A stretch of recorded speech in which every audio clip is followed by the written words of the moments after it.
సాక్షి TV ప్రసారాలను నిలిపివేయడం చట్టరీత్యా నేరం. సాక్షి టీవీ ప్రసారాల కోసం మీ స్థానిక కేబుల్ ఆపరేటర్ని వెంటనే సంప్రదించండి. డిటిహెచ్లో, ఇంటర్నెట్లో కూడా సాక్షి టీవీ ప్రసారాలను వీక్షించవచ్చు. ఇది కేవలం సమాచారంగా మాత్రమే భావించండి. వైద్య నిపుణులను సంప్రదించండి. సో ఈ బ్రెయిన్ స్ట్రోక్ కి వచ్చే ముందు సిమ్టమ్స్ ఏ విధంగా ఉంటాయి? Brain is giving you warning. అంటే నాకు ఎక్కడో బ్లడ్ తలుపుతలేదు. యూజువల్లీ చిన్నప్పటి నుంచి స్టార్ట్ అయిపోతుంది.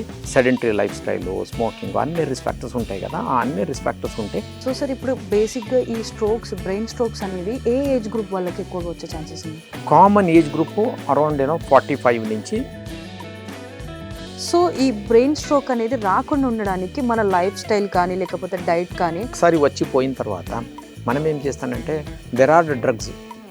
ఆ drugs blood thinners and then high dose statins అంటారు, వేర్ కొలెస్ట్రాల్ కంట్రోల్ చేయడానికి ఉంటుంది. అండ్ సపోర్టివ్ మెడికేషన్స్ ఉంటాయి. ఈ మెడిసిన్స్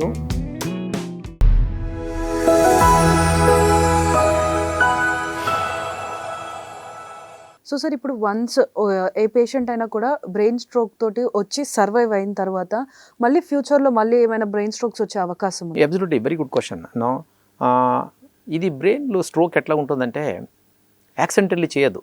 ఇంత ముందుకు మనం 30-40 years ముందు చదువు టైంలో we use to call stroke as a cerebrovascular accident. అది it is not an accident, it is a pre planned event. Pre planned event అంటే బ్రెయిన్ ప్లాన్ చేస్తుంది, అది బాడీ ప్లాన్ చేస్తుంది. ఫస్ట్ క్లాట్ స్టార్ట్ చేస్తుంది, block చేస్తుంది, మెల్లమెల్ల black చేసి మొత్తం అక్లూడ్ చేస్తుంది. సో ఇది ప్రాసెస్ ఆల్మోస్ట్ మంత్స్ అండ్ ఇయర్స్లో జరుగుతూ ఉంటుంది. ఇది ఎట్లా ప్రీ ప్లాన్డ్ ఈవెంట్ ఉంటుందో దాని ప్రకారమే మనం కూడా దీనికి ఎట్లా స్టాప్ చేయాలన్నది చూడాలి మనం. ఇప్పుడు ఒకసారి స్ట్రోక్ అయిపోయిన తర్వాత ఈ మెథడ్స్ ఉంటాయి. ఫస్ట్ ఇంజెక్షన్స్ ఇచ్చి మెకానికల్ థ్రోంబెక్టమీ, దాన్ని ఎండాట్రాక్టమీ చేస్తారు. మీరు ఎండాట్రమీ చేసిన తర్వాత కూడా కొద్దిమంది పేషెంట్స్ పూర్తిగా ఇంప్రూవ్మెంట్ రారు. సో రెసిడ్యువల్ డెఫిసిట్ ఉంటాయి. రెసిడ్యువల్ డెఫిసిట్ అంటే బాకీ ఉన్న వీక్నెసెస్.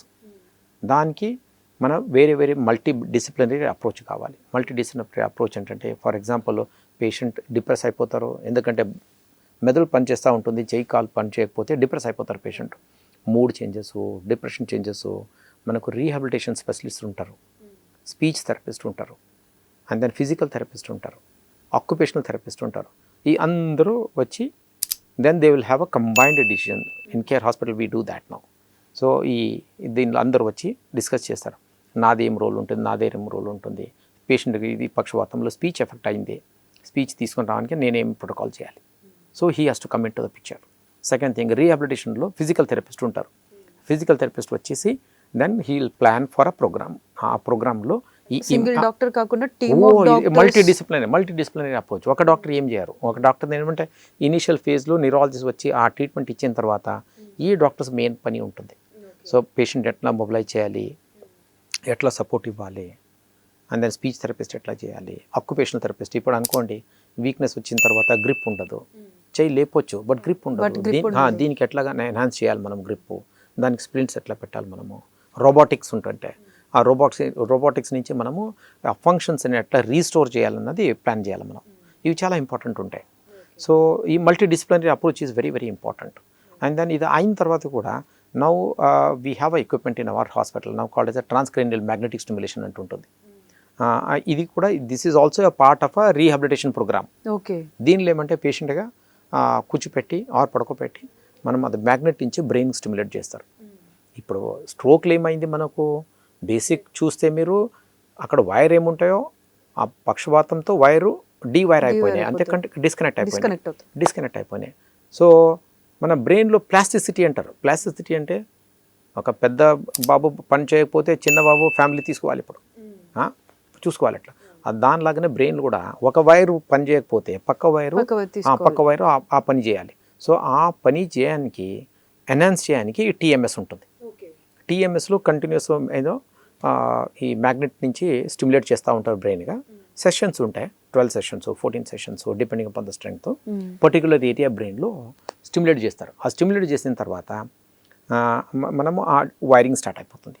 సో పక్క మెదడు ఆ పని స్టార్ట్ చేస్తుంది.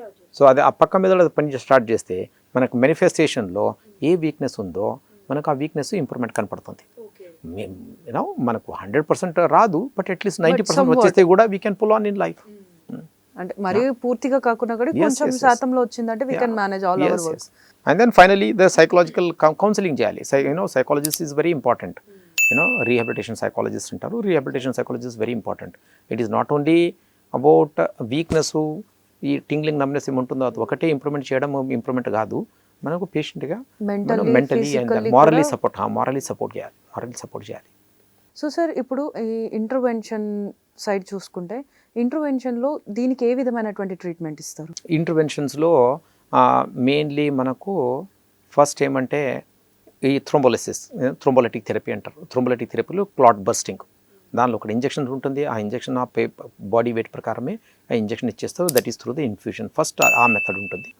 ఆ మెథడ్ అయిన తర్వాత ఫస్ట్ చూస్తారు పేషెంట్ ఇంప్రూవ్మెంట్ వచ్చిందా లేదా. పేషెంట్ ఇంప్రూవ్మెంట్ రాలేదు అంటే సిటీ స్కాన్ రిపీట్ చేసి, అది ఎందుకంటే ఇది బ్లడ్ థిన్నర్ కదా, ఇది బ్లడ్ చాలా ఎక్కువ థిన్ చేసిన తర్వాత బ్లీడ్ అయిపోయే ఛాన్సెస్ కూడా ఉంటుంది మెదడు. సో అది బ్లీడ్ అయిందా లేదా అని చూస్తారు సిటీ స్కాన్ రిపీట్ చేసి. అది బ్లీడింగ్ లేదు అంటే నెక్స్ట్ సిటీ యాంజియో చేస్తారు. సిటీ యాంజియోలో బ్లాక్ ఎక్కడ ఉందో చూస్తారు. ఇక్కడ బ్లాక్ అని పర్టికులర్ కనపడితే ఆ ఏరియా సప్లై ఏరియానే బ్లాక్ ఉన్నదా అని చూస్తారు. వేరే ఎక్కడ బ్లాక్ కాదు, ఎందుకంటే ఒక పర్టికులర్ ఏరియాలో బ్లాక్ కాదు, వేరే కూడా బ్లాక్ ఉండొచ్చు. వేరే బ్లాక్ చూడారు అప్పుడు ఆ యొక్క పర్టికులర్ ఏరియా కరస్పాండింగ్ ఏరియా అంటారు.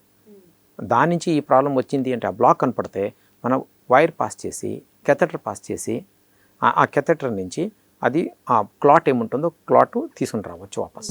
This is called mechanical thrombectomy అంటారు.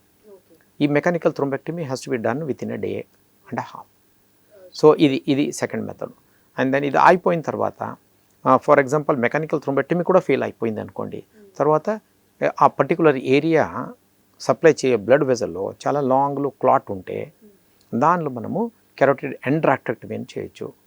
ఎండాట్రాక్టమీ ఉంటుంది, స్టెంటింగ్ కూడా చేయొచ్చు. బట్ స్టెంటింగ్ ఇంత బెటర్ ఎండాట్రాక్టమీ. మనం ఈ రోజు అంటే ఈ మధ్యలో రీసెంట్ అడ్వాన్సెస్లో endarterectomy is better than stenting. సో స్టెంటింగ్లో ప్రాబ్లం ఏమంటే అక్లూషన్స్ అవి ఇవి ప్రాబ్లం ఉంటాయి, and endarterectomy is better. So ఈ 3 మెథడ్ ఉన్నాయి. ఈ 3 మెథడ్ చాలా పెద్ద హాస్పిటల్స్ ఏముంటాయో ఆ పెద్ద హాస్పిటల్స్ మాత్రమే ఉంటాయి, చిన్న హాస్పిటల్ అన్నీ ఉండవు. బట్ పెరిఫరీస్లో ఓన్లీ ఆ ఇంజెక్షన్స్ ఏముంటుందో అది ఇస్తున్నారు. బట్ సెకండ్ ఇమీడియట్లీ ఫాలో చేయాలి కదా, విత్ ఇన్ 1 day అవన్నీ ప్లాన్ చేసుకోవాలి మనము. అండ్ దెన్ దానికి ఇమీడియట్లీ షిఫ్ట్ అయిపోయి పెద్ద స్ట్రోక్ సెంటర్స్ ఏముంటాయో స్ట్రోక్ సెంటర్స్లో అడ్మిట్ అయిపోయి ట్రీట్మెంట్ తీసుకోవాలి. ఇప్పుడు చాలా అడ్వాన్సెస్ వచ్చినాయి, ట్రీట్మెంట్లో అడ్వాన్సెస్లో మనకు we can give a better care. So sir ఇప్పుడు మనకి ఏదైనా కూడా వచ్చేదానికంటే ముందు కూడా మనకు ఒక ప్రొవర్బ్ ఉంది, like prevention is better than cure. So ఈ బ్రెయిన్ స్ట్రోక్ అనేది రాకుండా ఉండడానికి మన లైఫ్ స్టైల్ కానీ లేకపోతే డైట్ కానీ దాన్ని ఏ విధంగా మనం మార్చుకుంటే మనం ఇవి రిస్క్లో నుంచి బయటపడవచ్చు? Very good question. Acute treatment ఒకటే కాదు, మనం ఎట్లా ప్రివెంట్ చేయాలి. ఒకసారి వచ్చిపోయిన తర్వాత మనం ఏం చేస్తానంటే there are drugs.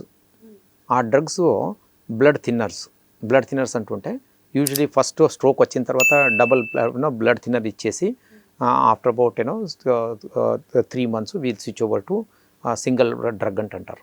So blood thinners ఇచ్చేస్తారు. ఈ blood thinners and then high dose statins అంటారు, వేర్ కొలెస్ట్రాల్ కంట్రోల్ చేయడానికి ఉంటుంది. అండ్ సపోర్టివ్ మెడికేషన్స్ ఉంటాయి. ఈ మెడిసిన్స్ ఇస్తే మనకు టు లార్జర్ ఎక్స్టెంట్ మనము స్ట్రోక్ ప్రివెంట్ చేయొచ్చు. ఇది అన్ని వెజల్స్ నార్మల్గా ఉన్నప్పుడు ఆర్ మైల్డ్ డిసీజ్ ఉన్నప్పుడు చేయడం ఈ పద్ధతి ఉంటుంది. సో ఇదే ఫాలో చేస్తారు all over the world. So this is for the prevention regarding the pharmacotherapy drug. The other methods ఉంటాయి. అదర్ మెథడ్స్లో ఎట్లాగా మనకు మేజర్ హ్యాబిట్స్ ఏముంటాయో మేజర్ హ్యాబిట్స్ రివర్సిబుల్ ఇర్రివర్సిబుల్ అంటుంటారు. ఇర్రివర్సిబుల్లో ఫర్ ఎగ్జాంపుల్ జెనెటిక్. నా ఫాదర్కి వచ్చింది అనుకోండి, నా ఫాదర్ క్యారియర్ చేస్తున్న genes, his family has got a lot of risk factors ఉంటాయి. So if I'm born in that family, so I have a high risk, నాకు చాలా హై రిస్క్ ఉంటాయి. సో ఈ హై రిస్క్ ఉన్న అది ఇర్రివర్సిబుల్ ఉంటాయి, అవి you can't change it. So ఫ్యామిలీలో వచ్చే ఇదేముంటాయో జెనెటిక్ ఏముంటాయో they can't. Example another one is race. రేస్లో ఈ పర్టికులర్ రేసెస్ ఉంటాయి, ఆ పర్టికులర్ రేసెస్లో strokes are very common, we can't change that. Those are all irreversible. Sex, age and then as well as genetic causes are irreversible. కొద్దిగా reversible ఉంటాయి. Reversible మీద ఎక్కువ concentrate చేయాలి మనం. రివర్సిబుల్ మీద కాన్సన్ట్రేట్ ఎట్లాగా మనము షుగర్ కంట్రోల్ చేయడము, బ్లడ్ ప్రెషర్ కంట్రోల్ చేయడము, smoking habits, and then alcohol habits, These all have to be controlled, very controlled and stopped. And then at the same time, sedentary lifestyle. Simple logic ఏమంటే there is a formula there. What you need, you eat. That is how you have to load. ఈ simple car లాగా మీకు ఎంత నడిపించాలంటుందో అంతే petrol వేసుకుంటారు మీరు. You can't fill the petrol and then drive for 1 kilometer no, అట్లా ఉండదు కదా. So body is also like that no. How much you want to spend it no, that much you load. అంతే load చేయాలి బాడీ. So good food habits, especially lot of vegetables, coloured vegetables, lot of water, and then protein content, less of carbohydrate, starch, sugar foods అన్నీ cut down చేయాలి. So food habits is very very important. And then daily exercise. Exercise is very very important. And then for example, if you have loaded ఒక 1800 or 2000 calorie load చేశారనుకోండి, దానిలో at least మేము around 500-600 calories spend చేయాలి మీరు.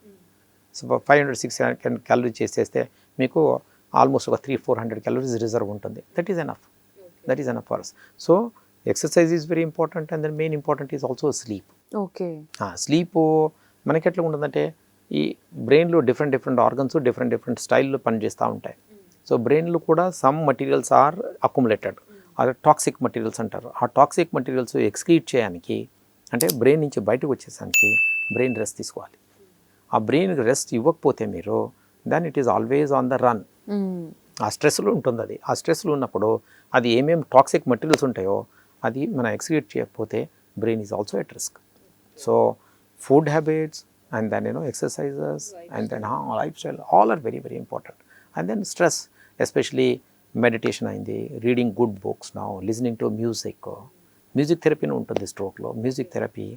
And then I think yeah, you have to have some spirituality also. So sir, on the occasion of this world brain stroke day, ప్రజలకి మీరు ఏం advice ఇవ్వాలనుకుంటున్నారు? I think I'll tell all spectators, you see, everything comes planned in life. అంటే అన్నీ plan చేసి వచ్చేస్తుంది. మనం కూడా plan చేయాలి. ఆ ప్లాన్ ఎట్లా చేయాలి అంటే, everything has to be like a clock లాగా ఉండాలి. మనం ఆ టైంలో అదే వచ్చేస్తూ ఉంటుంది. 1 o'clock అంటే 1 o'clock మీదనే వచ్చేస్తుంది ఆ నీళ్ళు. దానిలాగానే మనము ఎర్లీ మార్నింగ్ రైస్, అంటే పొద్దున్నే తొందరగా లేవాలి, simple exercises, drink plenty of water, very healthy food habits. మనము ఫ్రీక్వెంట్ మీల్స్ అంటే తక్కువ ఫుడ్ తినేసి ఫ్రీక్వెంట్గా, అంటే 4-5 times మనము ఫుడ్ తినాలి. మనము వెజిటేబుల్స్ ఎక్కువ ఉండాలి. అండ్ మీట్లో చూస్తే, unless you are doing a very hard exercise, then only meat కొంచెమే తీసుకోవాలి. ఎందుకంటే మీట్ కంటెంట్స్ అంటే మాంసం ఏమో చాలా ఎక్కువ క్యాలరీ ఉంటుంది, కొలెస్ట్రాల్ ఎక్కువ ఉంటుంది. సో అది చాలా తక్కువ ఏమో టేస్ట్ గురించి తినాలంతే. And if you want to eat అంటే యూ కెన్ టేక్, చేపలు ఉంటాయి కదా, మీరు ఫిష్ అంటారు చూడండి, fish is good, egg white is good. So ఇది తినొచ్చు. అండ్ దెన్ ఫైబర్స్ కంటెంట్ ఎక్కువ ఉండాలి ఫుడ్లో. అండ్ ఎక్సర్సైజ్ చేయాలి. And then you have to have good sleep, 6 to 8 hours minimum sleep ఉండాలి మనకు. స్ట్రెస్ కొద్దిగా తగ్గించుకోవాలి. And then everything has to be devoted, particularly ఫ్యామిలీకి కొద్దిగా టైం ఇవ్వండి, పిల్లలతో ఎక్కువ టైం స్పెండ్ చేయండి. అండ్ ఆఫీస్లో చేయండి, ఆఫీస్ వర్క్ తీసుకొచ్చి ఇంట్లో చేయవద్దు. So and then I think you have to properly plan whole life. The way అది ప్లాన్ చేస్తున్నది స్ట్రోక్గా, మనం కూడా ఇట్లా ప్లాన్ చేసుకోవాలి. So we can combat. Okay sir, thank you very much ma'am. Thank you. So చూస్తున్నాం కదా, బ్రెయిన్ స్ట్రోక్ డే రోజు మనకి అవేర్నెస్ కోసం డాక్టర్ గారు చెప్పినటువంటి సిమ్టమ్స్ అయినా కూడా, లేకపోతే ఈ బ్రెయిన్ స్ట్రోక్ని మనం కంప్లీట్గా ఎలా ప్రివెంట్ చేసుకోవచ్చు అన్నదానికి, మన డైట్ అయినా కానీ, మన లైఫ్ స్టైల్ అయినా కూడా మనం ఎలా అలవర్చుకుంటే మనం ఈ రిస్కులన్నిటి నుంచి కూడా బయటపడవచ్చు అని చెప్పేసి చెప్పారు కదా. సో ఈ స్టెప్స్ అన్ని ఫాలో అయ్యి ఈ బ్రెయిన్ స్ట్రోక్ అనేది కూడా రాకుండా కంప్లీట్గా ప్రివెంట్ చేసుకొని ఆరోగ్యంగా ఉందాం. సాక్షి టీవీ ప్రసారాలను నిలిపివేయడం చట్టరీత్యా నేరం. సాక్షి టీవీ ప్రసారాల కోసం మీ స్థానిక కేబుల్ ఆపరేటర్ను వెంటనే సంప్రదించండి. DTHలో, ఇంటర్నెట్లో కూడా సాక్షి టీవీ ప్రసారాలను వీక్షించవచ్చు.